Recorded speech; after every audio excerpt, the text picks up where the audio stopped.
কষ্ট শুধু মানসিক না, অনেক সময় আইনি আর সামাজিক অন্যায়ও শুরু হয়। ডিভোর্স মানেই সব শেষ, এই ভুল ধারণাটা আমাদের সমাজে আজও আছে। কিন্তু আসলে আইন কি বলে? আজ আমরা জানব যে বাংলাদেশে বিবাহ বিচ্ছেদের পর একজন নারীর অধিকার।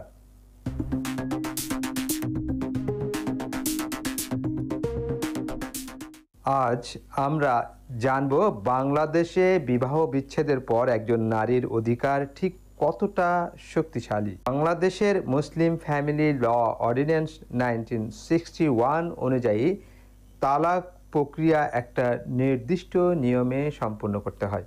যদি স্বামী তালাক দেয় তাহলে নোটিশ চেয়ারম্যানকে দিতে হয় এবং ইদ্যত পিরিয়ড শেষ না হওয়া পর্যন্ত তার স্ত্রীর তার ভরণ পোষণ পাওয়ার অধিকার রাখে।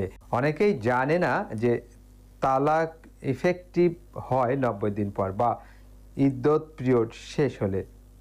এই সময়ে স্ত্রী ভরণ পোষণ দাবি করতে পারেন, নিজ ঘরে থাকার অধিকার রাখেন, সন্তান থাকলে কাস্টডি ও মেনটেনেন্স বিষয়ে আদালতের সিদ্ধান্ত কার্যকর থাকে। যদি স্বামী অন্যায়ভাবে তালাক দেয় বা মোহর না দেয়, স্ত্রী ফ্যামিলি কোর্টে মামলা করতে পারেন।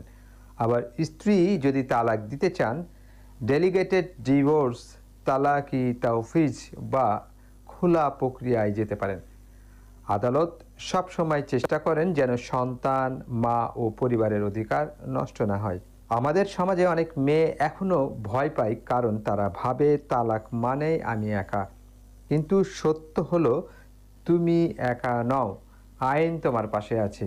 যদি এমন কাউকে চেনো যে অন্যায়ের শিকার, ভিডিওটি তার সাথে শেয়ার করো আর কমেন্টে লিখো আমি আইনের পক্ষে।